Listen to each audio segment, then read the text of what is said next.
Okay, so today we're going to teach the global history essay lesson. I'm going to focus on the thematic essay. We're going to have two primary goals. The first is to teach the student to organize their essay, and the second one is to teach them to actually understand content. And you want to explain to the student that teachers are reading 100 of these in a row. And if you have a strong structure, a thesis, topic, sentences, then everything else will flow from there and you're going to get extra points. Okay, so we're going to work through each of that possible essays that could come up. We're going to discuss the content. We're going to discuss the topics that they should pick. And also we're going to discuss the organization of an essay. So step one, and we're going to work through this example, is to read the question. Throughout history, armed conflicts have begun for various reasons. These conflicts have affected many people. Fine. That's just like a statement. Here are the questions that they ask you. Select two armed conflicts, and for each, describe the circumstances that led to it, and describe the way that it affected a specific group of people. And then they'll give you some options, and those aren't the only options. So let's go through the steps. Step one is identify how many questions are they asking you. So let's look back, and you could see you need to do it for two societies, and you have to answer two questions each. Circumstances that led to and the effect. So I broke it into 4 questions. Circumstances for society 1 and effect, circumstances for society 2 and effect. Okay, and each of these questions is going to get its own paragraph. We're going to teach them how to build out an outline. Step 2 is to choose your topic. So choose ones that you know well, but make sure that you're answering the question. And I always try to go to my bread and butter topic. So armed conflict, French Revolution, and you're going to see this is a trend. I love it. I like Enlightenment into French Revolution into Napoleon. If you know that little bubble, you could answer like half the questions, so I would definitely recommend them doing that. And we have some actually notes on all those topics at the end if they don't know them. And then the second one is the Arab-Israeli conflict. We're Jewish. This is something that we should know better than anyone else, and anything that we know about it is going to give us an edge. That's going to be a classic theme for me. So I like that. You could also pick Hitler here. That's another great one. Okay, so you choose your topics. Step 3 is write a thesis. Now, this is the most important part. Your thesis needs to answer all 4 of those questions. Okay, so your thesis should demonstrate which topics you chose and answer the question. So watch how I do it. The French Revolution occurred amid the Enlightenment ideals and inequality in France. So that's what led to the French Revolution. Answers question 1. It ultimately led to the reign of terror and Napoleon's rule. So that's answering question 2. What effect did the armed conflict have? And then now to the next one, the Israeli-Arab conflict occurred after the Jews began to move to Israel en masse. That's what led to the Israeli-Arab conflict, and it led to several conflicts that exist until today. And that's my thesis. It foreshadows all 4 paragraphs, and it gives the reader a very clear sense of the style and the organization of my essay. Now understand your outline. So your intro, it starts actually with this sentence here. Throughout history, you just throw that in. They don't care if you do that. It's nice. It gets the kids, it's easy for them to write. So you just copy that sentence, and then you go right into your thesis. So it's not really a hard paragraph. Your thesis is the French Revolution occurred amid the Enlightenment ideals and inequality in France and ultimately led to the reign of terror. The Israeli-Arab conflict occurred after the Jews began to move to Israel en masse and led to several conflicts that exist until today. Okay. Then paragraph 2 is going to go over part 1 of your thesis. So the French Revolution occurred amid the Enlightenment ideals and inequality in France. And then the French Revolution ultimately led to the reign of terror. That's paragraph 3. Paragraph 4, the Israeli-Arab conflict occurred after the Jews began to move to Israel en masse. And paragraph 5, the Israeli-Arab conflict led to several conflicts that exist until today. And then that's it. So do you see? And each of those paragraphs should start with that topic sentence with a piece of the thesis. So that's the organization. It allows the teachers to know exactly where you're going at all times. It allows them to have an understanding of what you're going to do. And that leads to the last step. Write a ridiculous amount. Write until their hands hurt. Write too much. Ask for extra booklets. Have competitions. At this point, once you have a good organization, they love you, so now you could say whatever you want in there, and it's right, it's wrong, it doesn't really matter. You just need to hit a couple of key details and you're really in the clear, so you just want to go overboard there. So let's just discuss what I would write in each paragraph. The French Revolution occurred in mid-Enlightenment ideals, so I like to bring it as far back as I can. And I know about John Locke, so I'm going to say John Locke was an English philosopher that came up with, during the time of the Enlightenment, that came up with the idea that government, wasn't given from God, but could be given to the people. And if they didn't like their government, they had the right to overthrow their government.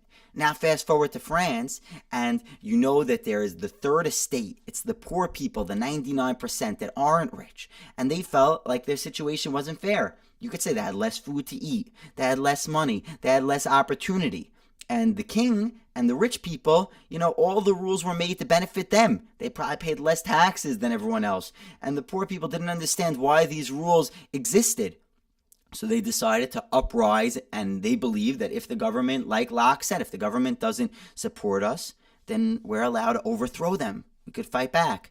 So if you know some info here, it's better. They met on the tennis courts. You throw that info in and it's like, wow, this kid knows everything. They met on the tennis court. They took the tennis court oaths, and they decided that they were going to overthrow the government. They stormed the Bastille. And that's a violent conflict. They broke down the Bastille, and finally they removed the king and they set up their own government. Paragraph 1, that's what led to the French Revolution. The next paragraph is, what did it lead to? Actually, and this will be a theme with most revolutions, and it's why America is so amazing, is that usually revolution ends with too violent of a time. So what happens? Because they just fought, they're all paranoid, the Reign of Terror started. And the Reign of Terror was led by this man called Robespierre. And if they ask me about a person, I'm going to write about Locke and Robespierre or Napoleon. So this is a good time to listen also. This guy Robespierre says we need to kill anyone that could be with the king. He's trying to be extra strict. And they started putting people to death at the guillotine. They would bring people in for trial, for treason. And he was the judge, the jury. They would just go nuts and start killing people. And ultimately, it was clear that it got out of hand. They ended up killing him because people got so blood crazed, so bloodthirsty. If you watch The Hunger Games, that's what was going to happen at the end before Katniss shot. Spoiler alert, whatever. Okay.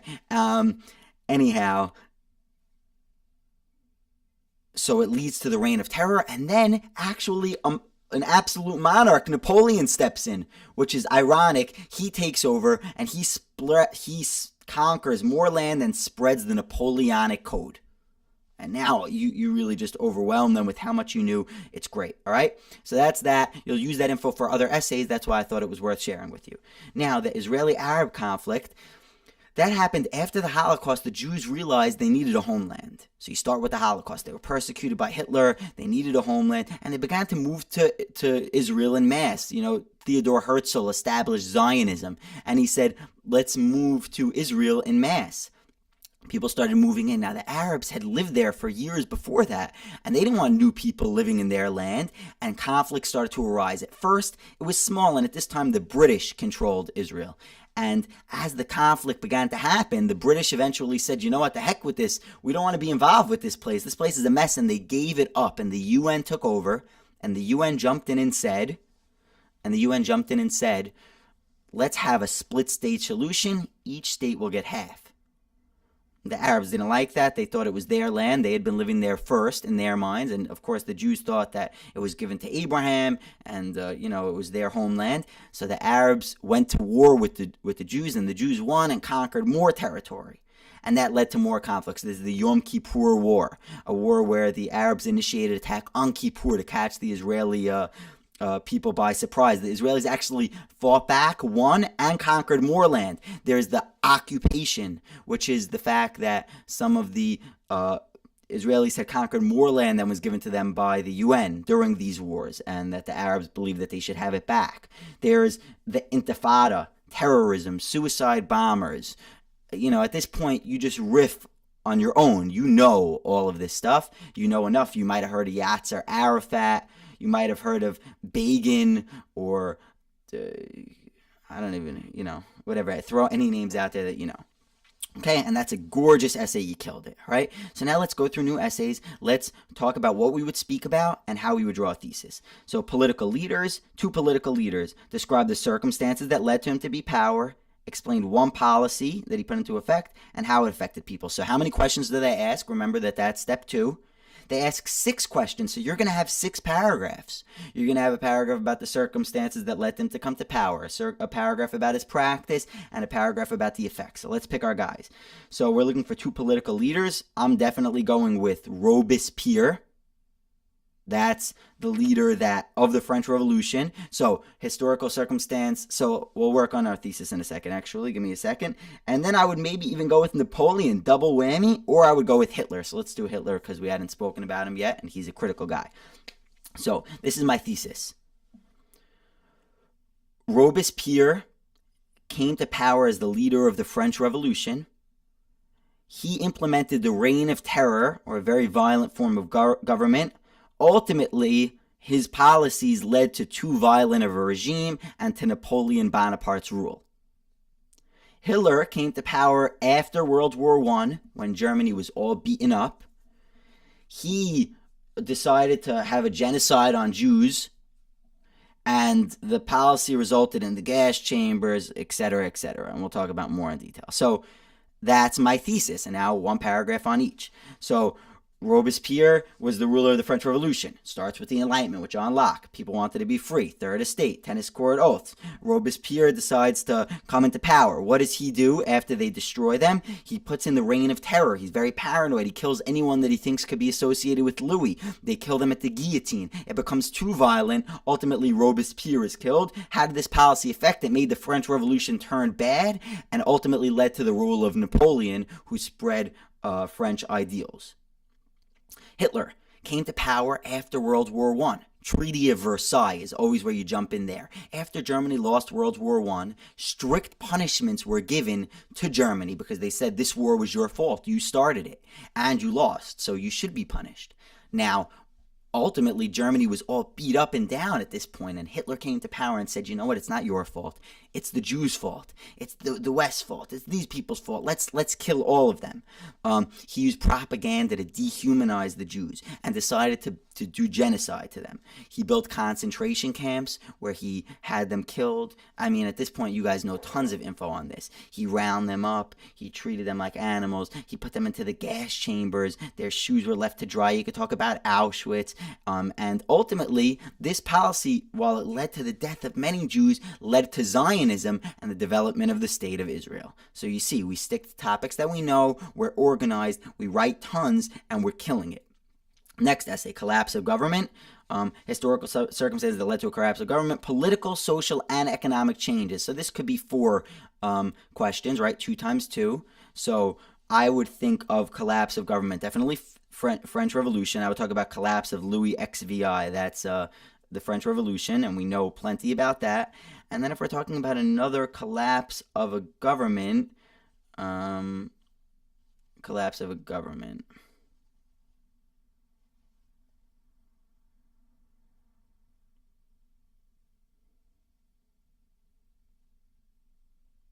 This is actually challenging. Which government could we talk about collapsing? I'd probably just go back to Hitler. And talk about the collapse of his government. But it's going to be hard to talk about the economic changes that resulted as a political, social, and economic changes that occurred as the result of that. So that could be a challenging essay. This one's not the easiest.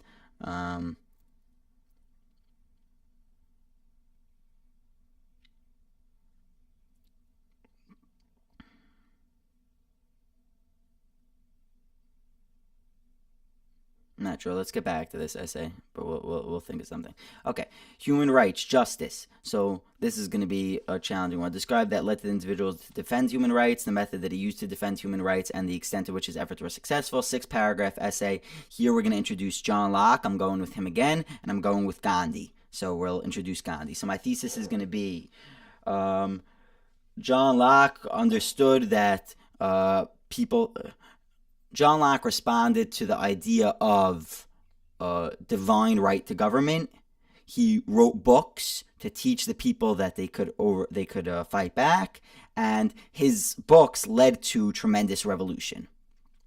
Gandhi was upset about the British occupation of India and the poor treatment of the people, the Indians, not the Indians, the people of India, of Indian descent, I guess.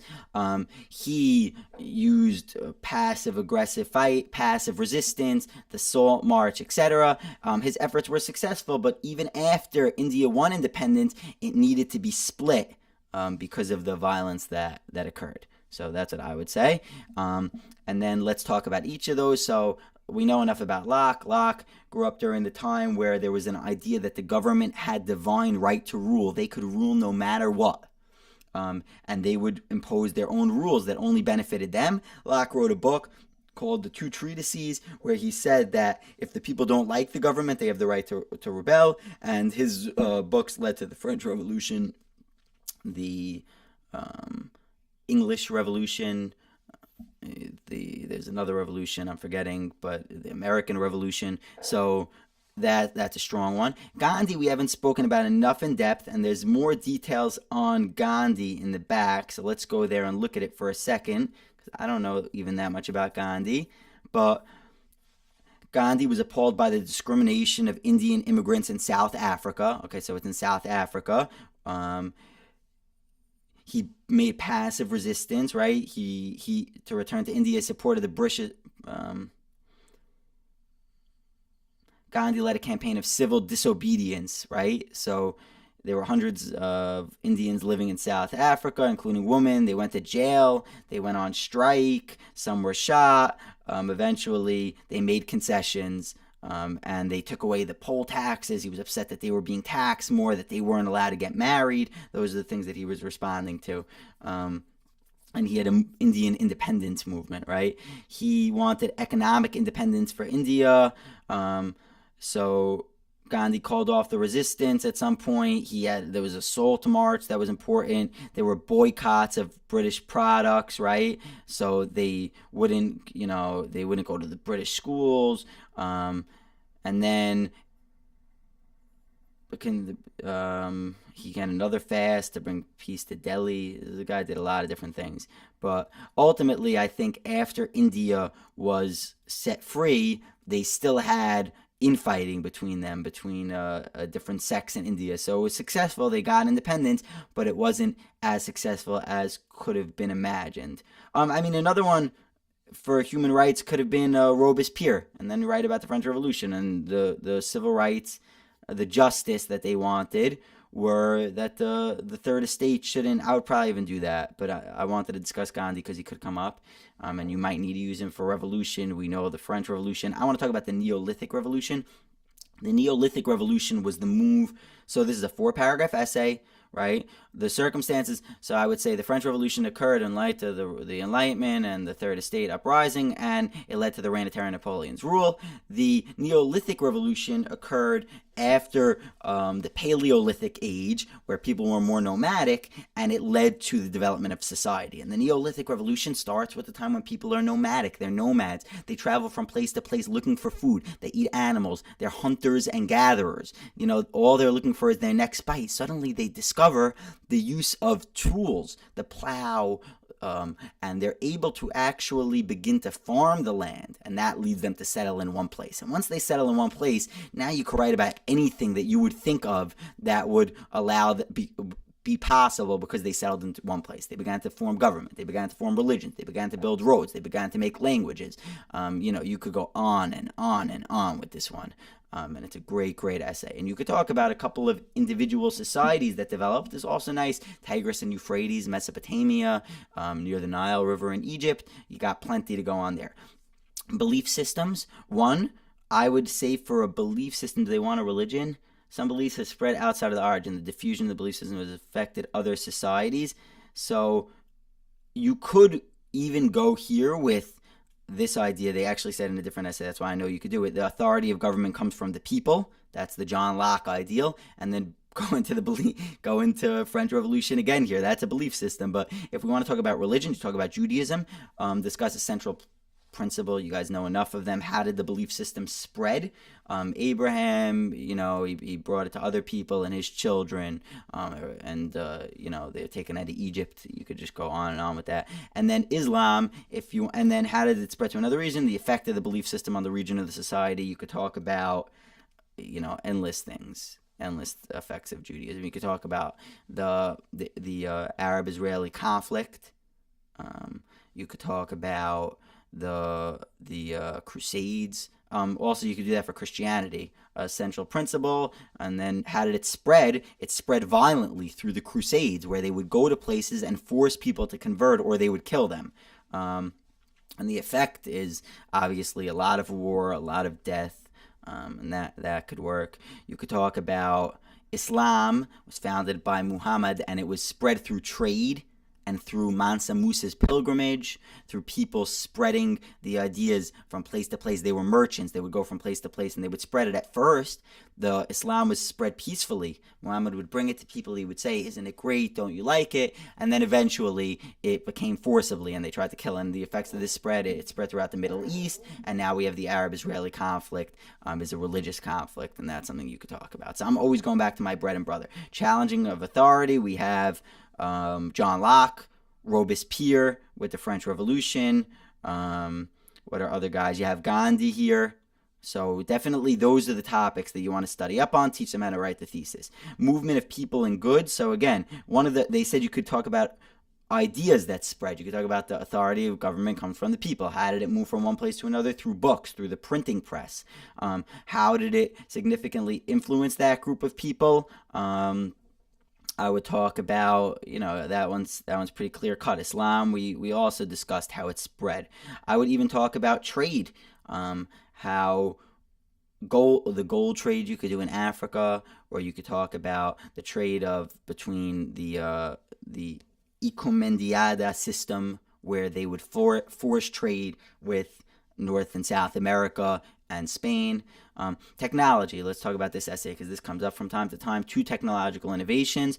Describe the technology and discuss the effects of this technological innovation. I'm going with the compass or the astrolabe, and I'm going to use that to talk about the age of trade, of exploration, and the impact it had on the Aztec society, the Mayas, the Incas, and the Aztecs.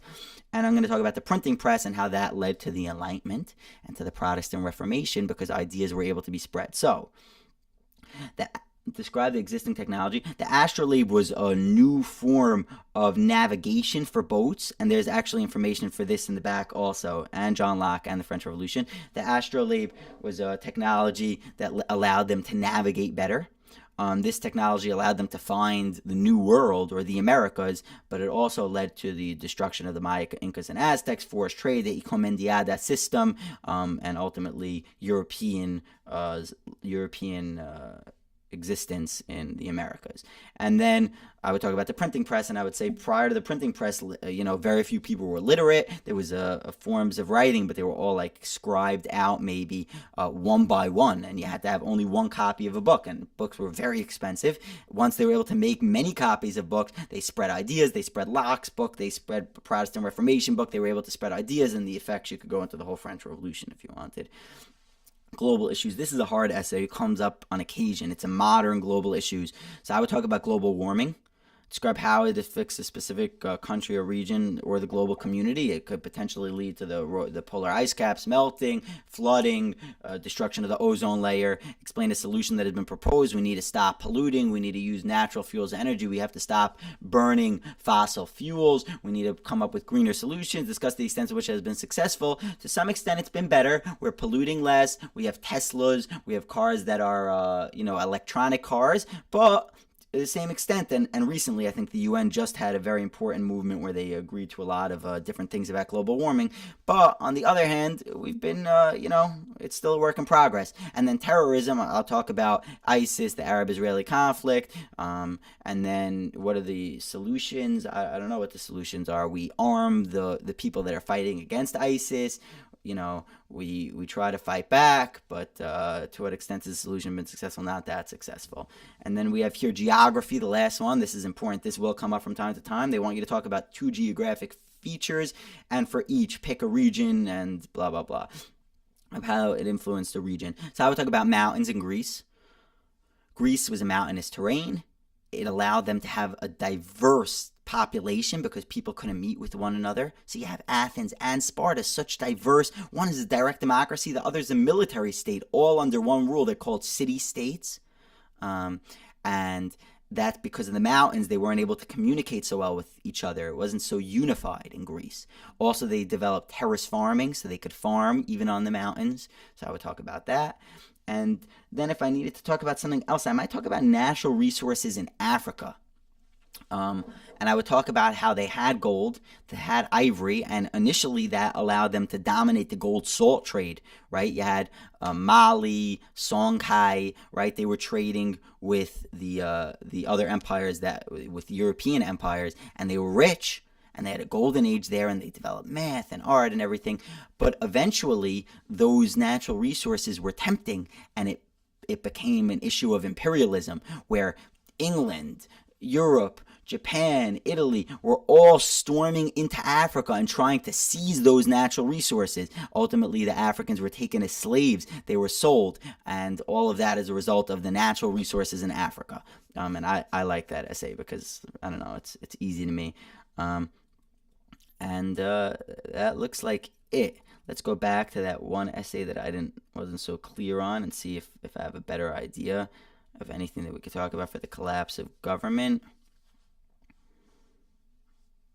I would talk about the collapse of the initial German government after World War I and how it led to Hitler. And the Treaty of Versailles, they lost World War I. I don't even know the name of the ruler, but World War I led them to lose the war, reparations, and then how Hitler overthrew the other party and took charge. So that's what I'm going to go with there.